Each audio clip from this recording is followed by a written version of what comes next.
Hello guys, నేను మీ Daniel Prakash. నిన్న జరిగిన ఎపిసోడ్ గురించి నాకైతే మాట్లాడాలని కూడా అనిపించట్లేదండి. ఎందుకంటే నీరసం వచ్చేసింది. ఎపిసోడ్ స్కిప్ చేసేస్తే బెస్ట్ ఏమో అనిపించింది. ఏదో ప్రోమో కట్ లాగా ఎడిటింగ్ చేసి ఆడియన్స్ని అట్రాక్ట్ చేసి వ్యూవర్షిప్ పెంచుతాడేమో అనుకున్నాను, కానీ లోపల పసలేనప్పుడే నాకు తెలిసి నేను ఎపిసోడ్ స్టార్టింగ్ చూస్తున్నప్పుడు 8 లక్షలు 9 లక్షల వ్యూస్ చూశాను. అలా అలా అలా అలా 7 లక్షల వ్యూస్ తగ్గిపోయింది. అంటే జనాలకి కూడా ఎపిసోడ్సే ఇది నాగార్జున గారి ఎపిసోడ్ మీద కూడా చిరాకు వచ్చింది అని అంటే షో అంత బొక్క అయిపోయింది. బిగ్ బాస్ సీజన్ 9 కంప్లీట్గా వరస్ట్ డిజాస్టర్ అట్టర్ ఫ్లాప్ అని నేనైతే చెప్పబోతున్నా. మరి మీ అభిప్రాయం ఏంటి? ఎందుకంటే నిన్న ప్రతి ఒక్కరిది భాగవతం బయట పెట్టారు. ఆల్మోస్ట్ షో మీద నెగిటివిటీ బాగా స్ప్రెడ్ అవుతుంది. ఇవన్నీ కవర్ చేయడానికి నాగార్జున సార్ వచ్చి లోపల వాళ్ళందరికీ మంచిగా రోస్ట్ చేస్తారేమో నేనైతే అనుకున్నా. లేదు, ఎక్స్పెక్ట్ చేసిన దాంట్లో 10% కూడా జరగలేదు. Last time bonus versus tenets అనేటప్పుడు శ్రీజాకి అండ్ ప్రియాకి అండ్ హరీష్కి వీళ్ళందరికీ రోస్ట్ చేసింది ఎంత గట్టిగా ఉంది. సరైన ఇన్పుట్స్ ఇచ్చారు. వాళ్ళ ఆట తీరు కూడా ఆల్మోస్ట్ మారిపోయింది. కానీ ఇప్పుడు వీళ్ళకి ఎవరైతే వైల్డ్ కార్డ్ ఎంట్రీస్గా వచ్చారో వాళ్ళు చేసే ప్రతి ఒక్కటి కూడా సీక్రెట్ రూమ్లోని ఇద్దరిద్దరు చొప్పున చూపిస్తే లోపల హౌస్ మేట్స్ అందరికీ ఏం తెలుస్తుంది, ఎవరి బిహేవియర్ ఎలా ఉంటుందని ఆడియన్స్గా మనకు తెలుస్తుంది. ఓకే, అండ్ వీళ్ళకి ఎవరు తప్పు చేశారో వాళ్ళకి చూపిస్తుంది. ఇన్ కేసు వాళ్ళ హౌస్ మేట్స్ అందరూ మధ్యలో చూపిస్తే వాళ్ళ క్యారెక్టర్స్ ఏంటి, బయటికి ఎలా ప్రొజెక్ట్ అవుతుంది, వాళ్ళు చూస్తుంది ఏంటి అనేది కూడా తెలియాలి కదా. మేబీ తెలిస్తే హౌస్లో అందరి అభిప్రాయాలు మారితే ఓకే, వీళ్ళదే ఇలా ఉందంటే నాది ఎలా ఉందనేది కూడా అంచనాలు వేసుకొని వాళ్ళ యొక్క గేమ్లో కూడా స్ట్రాటజీస్ ఉంటాయి కదా. లాస్ట్ టైం నుంచి జరుగుతుంది ఇదే. ఏంటి అంటే కన్ఫెషన్ రూమ్కి రావడం, కన్ఫెషన్ రూమ్ ఈ సీజన్ అటర్ ఫ్లాప్ అవడం కారణం ఏంటంటే వీళ్ళకి ఏవైతే ప్రాబ్లమ్స్ ఉన్నాయో వీళ్ళు ఏదైతే మిస్టేక్స్ చేస్తున్నారో ఆ మిస్టేక్స్ అనేది హౌస్ మేట్స్ అందరికీ చూపించకుండా కన్ఫెషన్ రూమ్లోకి తీసుకెళ్ళి ఇద్దరిద్దరుగా చూపించడం, సింగిల్గా చూపించడం, వాళ్ళ యొక్క భాగోతాలు ఓన్లీ ఆ ఇద్దరు పర్సన్స్ మధ్యనే ఉండాలి, హౌస్ మేట్స్ అందరికీ తెలియకూడదు అని చెప్పేసి ఏదైతే స్ట్రాటజీ ప్లే చేస్తున్నారో అదైతే మాత్రం హానెస్ట్గా చెప్తున్నాను utter flop. Show utter flop అవడం కారణం కూడా అదే. ఎందుకంటే లాస్ట్ టైం తనుజ విషయంలోనే కెప్టెన్సీ విషయంలో కళ్యాణ్కి డిమాండ్ చూపించింది ఏదైతే ఉందో హింట్, దానివల్ల కళ్యాణ్ గెలిచాడు. ఆ విషయం ఓన్లీ తనుజకు చూపించారు. ఎంటైర్ హౌస్ మేట్స్ అందరికి తీసుకెళ్ళి చూపించుంటే కళ్యాణ్ చేసిన మిస్టేక్ ఏముంది, కళ్యాణ్ వలన అంటే కళ్యాణ్ ఎలా అయ్యాడు, మిగతా వాళ్ళకి కూడా ఒక క్లారిటీ వస్తే అతని మీద అభిప్రాయాలు కూడా మారితే హౌస్లో ఇంకొద్దిగా గొడవలు జరగవచ్చు. లేదు అనుకుంటే అతను కూడా చేసిన మిస్టేక్ తెలుస్తుంది కాబట్టి అందరిలో తలదించుకొని ఇది ఉంటుంది కాబట్టి గేమ్ మీద ఇంకొద్దిగా కాన్సన్ట్రేషన్ చేస్తాడు. సో నేను చెప్పేది ఇది, అంటే ఇప్పుడు ఎవరి మిస్టేక్స్ ఏంటి అనేది వాళ్ళిద్దరి మధ్య ఉండాలి, వాళ్ళిద్దరికీ చూపించాలి అని అంటే మరి షో దేనికండి? నాకైతే మాత్రం ఈ స్ట్రాటజీ అయితే మాత్రం వర్కౌట్ అవ్వదు. నెక్స్ట్ వీక్ అయినా సరే ఈ స్ట్రాటజీ మారిస్తే షో మీద ఎఫెక్ట్ అవ్వదు, ఆడియన్స్ కూడా ఎక్కువ అట్రాక్ట్ అవుతారు. అందరి ముందు తిడితే వాళ్ళకు కూడా ఒక బజ్జ వస్తుంది. సో అది మార్చండి, మారిస్తే షో అనేది బాగుంటుంది. లేదు అనుకుంటే రిమైనింగ్ ఎపిసోడ్ లేవో చప్పగా కానిచ్చేసి నెక్స్ట్ నుంచి ఇంక బిగ్ బాస్ సీజన్ పెట్టడం మానిదండి. నెక్స్ట్ సీజన్ నుంచి అసలు బిగ్ బాస్ పెట్టకండి. ఎందుకంటే వర్కౌట్ అవ్వట్లేదు. టీఆర్పీ పరంగా వర్కౌట్ అవుతుందంటే వర్కౌట్ అవ్వట్లేదు, మొత్తం అటర్ ఫ్లాప్ అయిపోతుంది. నిన్న నాకెందుకు అంత కోపం వచ్చిందో మీకు ఆల్రెడీ తెలుసు, మీరు కూడా చూశారు. ప్రోమో కట్స్ మనకి ఇమీడియట్గా 3 వచ్చాయి. నాగార్జున గారి ఫైర్ ఏదైతే ఉందో ఆ ఫైర్ని గట్టిగా చూపించారు అని నేనైతే అనుకున్నాను. తీరా చూస్తే ఏమీ లేదు. వాళ్ళకి డోస్ ఇచ్చినట్టే ఇచ్చి చప్పగా, అంటే ఆ డోస్ని మరలా కుదించేస్తున్నారు. అంత ఎక్స్పెక్ట్ చేసిన దాంట్లో మినిమం 10% కూడా లేకపోయేసరికి నాకైతే బాధ అనిపించింది. ఏంద్రా బాబు షో ఎంత చప్పగా ఉంది అనిపించింది. సో మీ అభిప్రాయం ఏంటి? ఇప్పుడు నాగార్జున గారు ఆడియన్స్ అందరినీ పిలుస్తారు కదా. నాగార్జున సారు ఆడియన్స్ ఎవరైతే ఉన్నారో వేరే స్టేట్స్లోని వేరే కంట్రీస్లో ఉన్న వాళ్ళని కూడా పిలుచుకొచ్చారని అంటే దాని మీనింగ్ ఏంటంటే మన బిగ్ బాస్ షో అనేది ఎంటైర్ ప్యాన్ వరల్డ్ తిరిగేస్తుంది. అక్కడ ఉన్న ఆడియన్స్, మన తెలుగు ఆడియన్స్ చాలా బాగా చేస్తున్నారు, అప్రిషియేట్ చేస్తున్నారని వీళ్ళందరూ ఇన్స్టాగ్రామ్ ఇన్ఫ్లుయెన్సర్స్, రోత ఇన్ఫ్లుయెన్సర్స్ ఎప్పుడైతే మార్కెట్లో బాగా చలామణి అవుతారో ఆ ఇన్ఫ్లుయెన్సర్స్ వాళ్ళు నిజంగానే ఆయా కంట్రీలో ఉంటారు, కానీ ఎలా ఉన్నారు ఎందుకు ఉన్నారు కూడా మీకు తెలుసు. ఎగ్జాంపుల్ ఇప్పుడు ఆర్సీబీ ఫ్యాన్ గారు ఎవరైతే ఉన్నారో ఈ అమ్మాయి గురించి మీకు ఆల్రెడీ తెలుసు. చాలా రోత అయ్యింది, బెట్టింగ్ పాప అనమాట. ఇండియాలో ఉంటే కొడతారని చెప్పేసి దుబాయ్లో, దుబాయ్ అయినా అక్కడ ఉంది. సో ఇలా ఉంటే అలాంటి వాళ్ళందరినీ తీసుకొచ్చి మీరు ఏ రకంగా చేస్తారు? మీరు జెన్యున్ ఆడియన్స్ని పిలవండి, కొంచెం ఎటువంటి ఇన్ఫ్లుయెన్సరు ఏమీ లేని వాళ్ళని పిలవండి, ఎటువంటి అవకాశం రాని వాళ్ళని పిలవండి, వాళ్ళు కొద్దిగా అవకాశం ఉంటుంది. కనీసం ఫేమ్ లేని వాళ్ళని జెన్యున్ ఆడియన్స్ని పిలిస్తే బాగుంటుంది. ఆల్రెడీ ఇన్స్టాగ్రామ్ ఇన్ఫ్లుయెన్సర్స్, రోత ఇన్ఫ్లుయెన్సర్స్, వాళ్ళకి ఆల్రెడీ అన్నీ తెలుసు అక్కడికి వెళ్ళి ఏం చెప్పాలి, బయట ఏం చెప్పాలని. దానివల్ల జెన్యూనిటీ అనేది బయటపడదు. ఈ అమ్మాయి దట్టు సుమన్ అన్న ఫ్యాన్ అంట. సుమన్ అన్నకు అందరూ ఫ్యాన్సే, చాలామంది ఫ్యాన్స్ ఉంటారు. కానీ ఈ అమ్మాయిని చూస్తే నాకు అర్థమైంది ఏంటంటే డబ్బులు ఇచ్చి మరీ రప్పించుకున్నారేమో నాకైతే అనిపించింది. ఈ అమ్మాయి ఎక్కువ దుబాయ్లో ఉంటుంది, క్రికెట్స్ మీద ఎక్కువ క్రిటిక్స్ చేస్తూ ఉంటుంది. ఆర్సీబీ ఫ్యాన్ గర్లు చాలా వరకు గొడవలు గట్టాయిని, బెట్టింగ్ విషయంలో కూడా చాలా ప్రాబ్లమ్స్ అయితే ఈ అమ్మాయి ఫేస్ చేసింది. అంటే ఈ అమ్మాయి బెట్టింగ్ యాప్స్ ప్రమోట్ చేసేది అనమాట డబ్బుల కోసం. సో ఇట్లాంటివన్నీ చేసేది. పైగా ఒక రకంగా చెప్పాలంటే ఎక్స్పోజింగ్ చేస్తూ వీడియోస్ చేసేదన్నమాట. కావాలని ఎక్స్పోజింగ్ చూపించి జనాల ఆడియన్స్ ఆ ఇంటెన్షన్ అనేది అక్కడికి వెళ్ళాలి, మార్కెట్లో బడ్జెట్ పెరగాలి అనే టైప్లో బిహేవ్ చేసేది. నేనైతే ఆ అమ్మాయి చేసిందే చూపిస్తున్నా, ఎప్పుడు మనం ఇలా మాట్లాడడం తప్పది. కాకపోతే ఏంటంటే అటువంటి ఇన్ఫ్లుయెన్సర్స్ను కూడా తీసుకొచ్చి షోలో మాట్లాడించడం కరెక్ట్ కాదు అనేది నా అభిప్రాయం. ఆల్రెడీ పడుతున్నాం, మాధురి వీళ్ళందరూ బిగ్ బాస్కి డిజర్వ్డ్ క్యాండిడేట్ అయితే కాదు. అలేఖ్య, అదే రమ్య మోక్ష అనగా, మాధురి అనగా సంథింగ్ క్యాండిడేట్స్ కొంతమంది ఉన్నారు. సో వాళ్ళని చూసే మనం కోపం వస్తుంది. అట్లాంటిది మళ్ళీ ఇలాంటి ఇన్ఫ్లుయెన్సర్స్ని తీసుకొచ్చి సండే ఎపిసోడ్స్లోని, సాటర్డే ఎపిసోడ్స్లోని ఆడియన్స్ ద్వారా మాట్లాడండి అనే టైప్లో చూపించడం కరెక్ట్ కాదు. Most of the time Nagarjuna సార్కి ఇలాంటివి తెలీదు, బిగ్ బాస్ టీమ్ ఇలాంటివి చూసుకోవాలి. నాగార్జున గారికి ఏమీ తెలీదు, ఆయనకి మైక్ ఉంటుంది, మైక్లో బ్యాక్గ్రౌండ్ మేనేజ్మెంట్ టీం ఉంటుంది, వాళ్ళు నుంచి ఎక్స్ప్లెయిన్ చేస్తారు ఎవ్రీథింగ్. నాగార్జున గారు దాన్నే ఫాలో అవుతారు. ఆయనకి షో 24 hours ఏం జరుగుతుంది, ఎపిసోడ్ వైజ్గా ఏం జరుగుతుంది అనేది చూడరు. బట్ ఏంటంటే ప్రాపర్గా ప్లానింగ్ ఉంటుంది, ఆ ప్లానింగ్ ప్రకారంగా నాలుగు వెళ్తారు అనేది నా అభిప్రాయం. సో మీ ఉద్దేశం ఏంటి? ఇలాంటి ఇన్స్టాగ్రామ్ ఇన్ఫ్లుయెన్సర్స్ని తీసుకొచ్చి ఆడియన్స్ బొక్కా బోడీ అంటే ఎవరు నమ్ముతాడండి? స్టార్ట్ అండి. ఆయిషా విషయంలో డే బై డే నాకు కోపం పెరిగిపోతుంది. ఏంటంటే మాడిన చపాతీ ఎప్పుడు తినరండి ఇంట్లో, మాడిన చపాతీ తినరా, పారేస్తారా?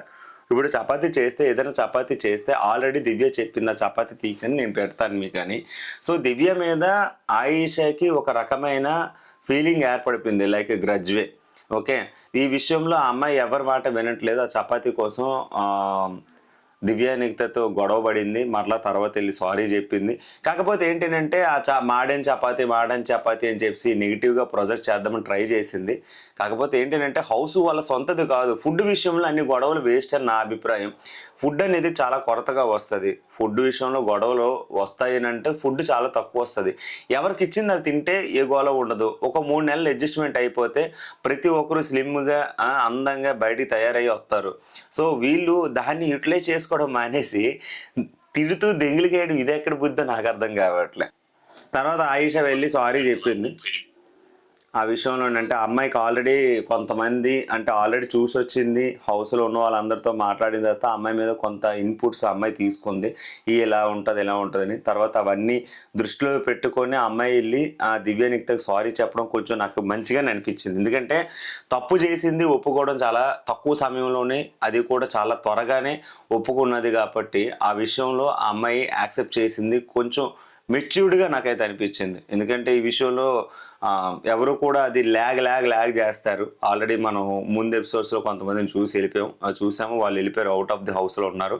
అలా చేయకుండా ఇమీడియట్గా మళ్ళీ పడుకునే ముందే సారీ చెప్పి ఆ ఇష్యూని క్లోజ్ చేసుకుంది ఆయిషా. ఈ విషయంలో గుడ్ థింగ్ అని చెప్పాలి నా దృష్టిలో. ఇప్పుడు వీళ్ళకి 6 మెంబర్స్లో కెప్టెన్ కాకుండా రిమైనింగ్ 5 మెంబర్స్కి ఏవైతే పవర్స్ ఉన్నాయో ఆ పవర్స్ని బ్యాక్ తీసుకోవడానికి అయితే స్టార్ట్ చేశారు నాగార్జున గారు. అందులో 2 మెంబర్స్ బ్యాక్ తీసుకున్నారు, 2 మాత్రం ఉంచారనమాట. 2 మెంబర్స్ బ్యాక్ తీసుకున్నారు. అందులో ఎవరు 2 మెంబర్స్ బ్యాగ్ తీసుకున్నారు, ఎందుకు తీసుకున్నారు అనేది కంప్లీట్గా రివ్యూ చెప్తా. వీలైనంత వరకు మన ఛానల్ని సపోర్ట్ చేయండి, సబ్స్క్రైబ్ చేయండి. కుదిరితే మీ యొక్క అభిప్రాయాన్ని కింద కామెంట్లో మెన్షన్ చేయండి. నిఖిల్ని ఫస్ట్ లేపారు, ఎందుకంటే నిఖిల్ బయట ఆల్రెడీ చూశాడు, సీరియల్ యాక్టరు అండ్ ఆయనది కేరళ. సో ఆయన సేమ్ అదే కాస్ట్యూమ్లో వచ్చారు. నాగార్జున గారు అప్రిషియేట్ చేశారు. కాకపోతే ఇక్కడికి వచ్చిన తర్వాత నిఖిల్ ఏదైతే తెలుసుకున్నాడో, ఐ మీన్ ఫుడ్ వాల్యూ ఏంటి, మనుషుల వాల్యూ ఏంటి అవన్నీ తెలుసుకున్నాడు. ఫుడ్ వాల్యూ ఎప్పుడు తెలిసిందేనంటే రమ్య ఫుడ్ తిన్నప్పుడు కొంత వేస్ట్ చేసింది కదా, ఆ వేస్ట్ చేసేసినప్పుడు తెలిసింది. ఎందుకంటే వీళ్ళకి ఫుడ్ చాలా తక్కువ వస్తుంది, వాళ్ళకి తెలిసిన ప్రకారంగా ఫుడ్ చాలా తక్కువ వస్తుంది. ఎవరికి కూడా ఆ లగ్జరీ ఫుడ్ కానీ ఐస్ క్రీమ్లు కానీ డ్రింకులు కానీ తాగే రైట్స్ ఉండవు, చాక్లెట్స్ కానీ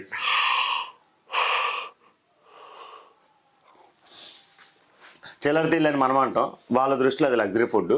సో ఈ ఫుడ్ అనేది దొరకక చాలామంది ఇబ్బంది పడుతుంటే రమ్య విషయంలో చాలా ఫుడ్ వేస్ట్ అయ్యింది. ఎందుకంటే దొరికింది కదా అని చెప్పేసి ఛాన్స్ బాగా చేసుకుంది. ఒక రకంగా చెప్పాలంటే హౌస్ మేట్స్లో ఎవరికి ఏ పవర్ అయినా సరే ఎంత టైం వాడతారో తెలియదు, కానీ ఫుడ్ విషయంలో రమ్యకు వచ్చింది నిజంగా గోల్డెన్ స్టార్ లాగా. తనకి లగ్జరీ ఫుడ్ ఐటమ్స్ ఎన్ని వారాలు ఇస్తారు, ఎన్ని డేస్ ఇస్తారు అనేది కూడా తెలీదు, బట్ ఫుల్గా ఎంజాయ్ చేస్తుంది అబ్బా. అండ్ లంగావాణిలు కూడా బాగానే ఉంది, కానీ క్లోజప్లో రమ్యని నేను చూడలేకపోతున్నాను. ఇన్స్టాగ్రామ్లో మొబైల్లో పోర్ట్రేట్ కెమెరాలోని ఏదో ఫిల్టర్స్ యాడ్ చేసి కొన్ని చూసాం, యూట్యూబ్ వరకు కొద్దిగా బాగానే అనిపించింది. కానీ టీవీ షోలో రమ్యని క్లోజప్ షాట్స్ అయితే చూడలేకపోతున్నాం. నాకు తెలిసి ఒక 5.5 కేజీలు ఏషియన్ పెయింట్స్ అయితే వాడే ఉంటుంది.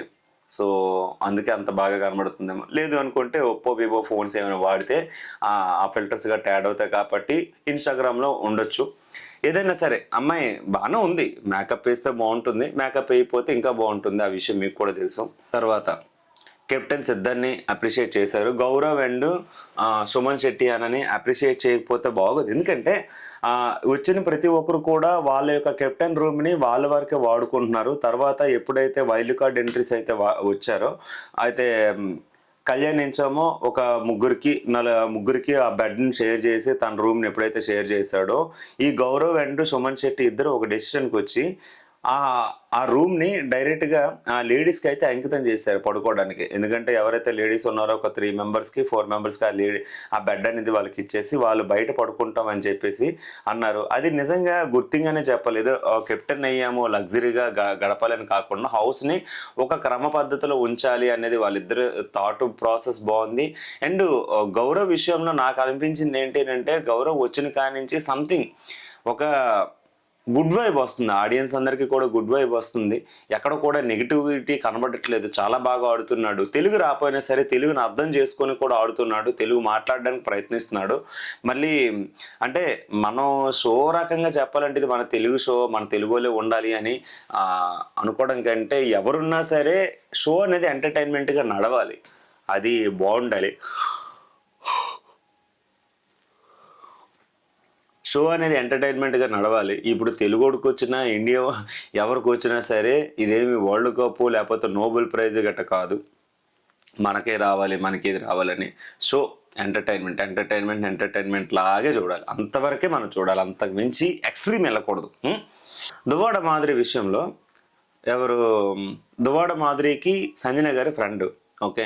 సో ఆమెకి ఏదైతే పవర్ ఇచ్చారో పవర్ కార్డు, ఆ పవర్ కార్డు ఏంటి, మాధురికి ఎలిమినేషన్లో ఉన్న వాళ్ళని సేవ్ చేయడానికి ఒక పవర్ అయితే ఇచ్చారు. మంచి పవర్, అది చాలా బెస్ట్ పవర్. ఎవరైనా సరే బయటికి వెళ్ళిపోతారు అనుకుంటే ఆ పవర్ అనేది ఇమీడియట్గా బ్యాక్ తీసుకోవడం అనేది బాధాకరమైన విషయమే. ఎందుకంటే మంచి పవర్ అది, లేదు అనుకుంటే తనకైనా సరే అది యూజ్ అయ్యే ఛాన్సెస్ అయితే ఉన్నాయి.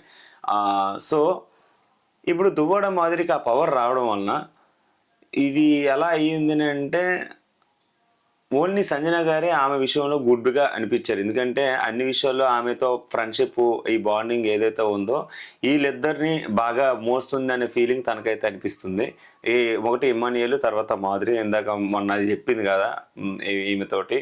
కానీ ఇప్పుడు సంజన గారు దువ్వాడ విషయంలోని ఫ్రెండ్గా చూడటంలో ఉండడం వలన ఆమె విషయంలో పాజిటివ్గా చెప్పారు. సో ఆమెకు తెలుసు ఎవరికి వాడాలి, ఎప్పుడు వాడాలి, ఎలా వాడాలి అని. కానీ దివ్య నిక్తకి అడిగితే తనైతే మాత్రం నెగిటివ్గానే సమాధానం చెప్పింది. అండ్ హౌస్ మేట్స్లో అయితే ఈ విషయంలో క్వశ్చన్ చేశారు. ఈ క్వశ్చన్ చేసిన తర్వాత ఆమె దానికి క్లారిఫికేషన్ అయితే ఇచ్చింది. నేను బయట ఆల్రెడీ చూసి వచ్చాను, లోపల ఆల్రెడీ చూసి వచ్చాను, దాన్ని బట్టి నేను డిజర్వ్డ్ అని నాకైతే ఫీల్ అవుతున్నాను. బట్ ఆడియన్స్కి అలా ప్రాజెక్ట్ అయితే నేను ఏం చేయలేను సార్, నేను ఇలాగే ఉండగలను అని చెప్పి అన్నది. తర్వాత సుమన్ శెట్టి అన్నని పడాల కళ్యాణ్ విషయంలో జరిగిన ఇష్యూ ఏంటి, తన కెప్టెన్సీ అలా చేశాడు, ఇవన్నీ క్వశ్చన్ చేశారనమాట. సుమన్ శెట్టి అన్న కళ్యాణ్ చాలా గుడ్గా చేశాడు, ఎక్కడ కూడా డిసప్పాయింట్ లేదని చెప్పాడు. ఇదంతా బాగానే ఉంది. అయితే ఈ విషయంలోని కళ్యాణ్ తప్ప తింది తప్ప అని అంటే తను బాగానే చెప్పాడని చెప్పేసి అని అన్నారు. వీడియో కూడా ప్లే చేశారు. వీడియో ప్లే చేస్తే ఆ వీడియో అనేది అందరికీ చూపించారు. ఆ వీడియో చూసిన తర్వాత ఎవరిది మిస్టేక్ లేదు అని అంటే అక్కడ అమ్మాయి హ్యాపీగానే ఉంది. ఇక్కడ నాకు అర్థం కానిది ఏంటంటే దువ్వాడ మాధురి గారిది వీడియో అందరి ముందు ప్లే చేశారు, రిమైనింగ్ వాళ్ళ వీడియోస్ అందరివి సెపరేట్గా ఎందుకు ప్లే చేశారు అనేది నాకు చిరాకేసింది. చూపిస్తే అందరిది ఒకేలా చూపించా, లేకపోతే లేదు. ఎందుకంటే మళ్ళీ సెపరేట్గా కన్ఫెషన్ రూమ్ తీసుకెళ్ళి అది పర్సనల్ థింగ్స్ లా ట్రీట్ చేయడం అనేది కరెక్ట్ కాలేదు. ఎందుకంటే Bigg Boss show reality show audience అందరికీ కనబడుతుంది, అందరికీ తెలుస్తుంది. అలాంటప్పుడు వీళ్ళకు కూడా తెలిస్తే బాగుండేది కదా అని నా అభిప్రాయం. ఇప్పుడు ఈ విషయంలోనే దువ్వాడ మాధురి గారిది ఎలా లోపలికి వెళ్ళి అది అందరి ముందు చూపిస్తే ఆమె వాయిస్, ఆమె స్లాంగ్, అది వాయిస్ గురించి కానీ స్లాంగ్ గురించి కానీ చెప్పారు. చెప్పే విధానం బాగుంటే అంత బాగుంటుందని చెప్పారు. కానీ ఇంకా కొంచెం ఘాటుగా ఉంటే బాగుండేమో అనిపించింది. బట్ సరైన ఇన్పుట్స్ అయితే ఇచ్చారు ఆవిడ గారు. ఈ వీక్ ఏమైనా మార్చుకుంటే బాగుంటుంది, లేదు అనుకుంటే నెక్స్ట్ ఇప్పుడు బర్నీ గారు ఎలాగో నెక్స్ట్ ఆవిడే ఎలాగవుతుంది. తర్వాత రాజమండ్రి రోజ్ మిల్క్ తన ఏదైతే ఉందో కార్డు అంటే తన పవర్ తనకే ఇచ్చారు. బిగ్ బాస్ చెప్పేంతవరకు తను యూజ్ చేసుకోవచ్చు. సుమన్ శెట్టి అన్న సూపర్ అనిపించుకోవాలి. ఎందుకంటే సుమన్ శెట్టి అన్నని ఎంచుకొని ఆ అమ్మాయి మెచ్యూరిటీ బాగానే ప్రూవ్ చేసుకుంది. హౌస్ మేట్స్ అందరూ కూడా అగ్రి అయ్యారు తనకు ఆ పవర్ ఉండాలి అని చెప్పేసి అని అన్నారు. కానీ కళ్యాణ్ని తన్ని కన్ఫెషన్ రూమ్లోకి పిలిపించి ఆ చేసిన మిస్టేక్స్ ఏవైతే ఉన్నాయో హౌస్ మేట్స్ అందరూ చూపించి దాని గురించి మాట్లాడారు. కాకపోతే ఇక్కడ నాకు జరిగింది ఏంటంటే ఇద్దరిది మిస్టేక్ ఉంది. పడాల కళ్యాణ్ అమ్మాయిల మీద చెయ్యిలు వేయడంలో ఏంటంటే మా జనరేషన్ మీ జనరేషన్ ప్రాబ్లం ఉందని చెప్పేసి ఒక డైలాగ్ వేసారు. నాకు అది నచ్చలేదు. జనరేషన్ ఏదైనా సరే మెచ్యూరిటీ అనేది మనకి అందరికి అనుగుణంగా ఉండాలి. సో జనరేషన్ ప్రాబ్లం అని సింపుల్గా డైలాగ్ కొట్టడం నాకు నచ్చలేదు. జనరేషన్ ప్రాబ్లం ఏంది జనరేషన్ ప్రాబ్లం అండ్ దట్టు ఇక్కడ ఇద్దరిది మిస్టేక్ ఉంది కాబట్టి 50% చూపించారు. సో దాని ప్రకారంగా కంపారిజన్ చేస్తే ఇద్దరు కూడా మార్చుకోవాలి. ఇదంతా బాగానే ఉంది. ఇక్కడ డిమాండ్ పవర్ని ఈ అమ్మాయి ట్రీట్ చేసే విధానం ఏదైతే ఉందో తమ్ముడు అనిపించింది ఏంటంటే నాకు అర్థం కాలేదు. మా రాజమండ్రి రోజ్ మిల్క్ అప్పుడే ఎంత త్వరగా మీరు ప్లేట్ పెరాయించేస్తారని నేనైతే ఎక్స్పెక్ట్ చేయలేదు. ఇది తర్వాత రీతుకి అండ్ రీతుకి డిమాన్కి జరిగిన ఏదైతే డిస్కషన్ ఉందో అది వీడియో క్లిప్స్ 2 క్లిప్స్ చూపించారు. 2 క్లిప్స్ రీతుకి చూపించి తనకి చూపించారు. సో ఇద్దరు కూడా ఒక కంఫర్ట్ జోన్లో ఉన్నారు, కంఫర్ట్గానే ఉన్నారని అన్నారు. కానీ యునానిమస్గా ఇప్పుడు డిమాన్ అయితే తనతో లవ్లో ఉన్నాడని ఆడియన్స్ అందరూ యాక్సెప్ట్ చేశారు కాబట్టి కంఫర్ట్ జోన్ కాదు అది లవ్ అని కన్ఫర్మేషన్ చేశారు కాబట్టి ఓటింగ్ అయితే మాత్రం 100% వరకు వచ్చింది.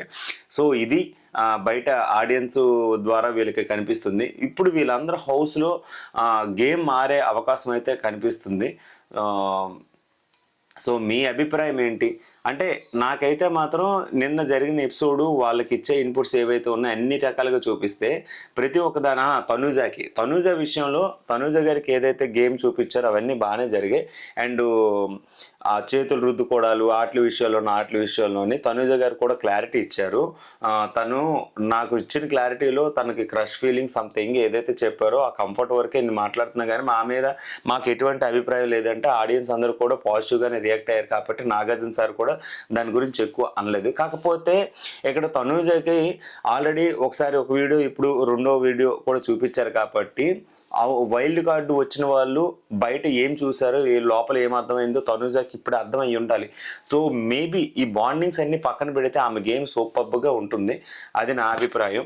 అండ్ వీళ్ళందరికీ కూడా మంచి ఇన్పుట్స్ ఇచ్చారు. వీళ్ళ గేమ్ కూడా ముందుకు వెళ్ళాలి, దూసుకుపోతుందేమో నేనైతే అనుకుంటున్నాను. వీడియో ఎందుకు ఇప్పుడు ఫినిష్ చేస్తున్నానంటే ఛార్జింగ్ అయిపోతుంది, మళ్ళీ ఛార్జింగ్ పెట్టి తీసుకోవడానికి అవకాశం ఉండదు. ఏదైనా చిన్న అప్డేట్స్ ఉంటే ఇన్స్టాగ్రామ్లో అప్డేట్ ఇస్తాను. డైలీ డోస్ డిపి ఛానల్ మీరు ఫాలో అవ్వండి. Thank you so much.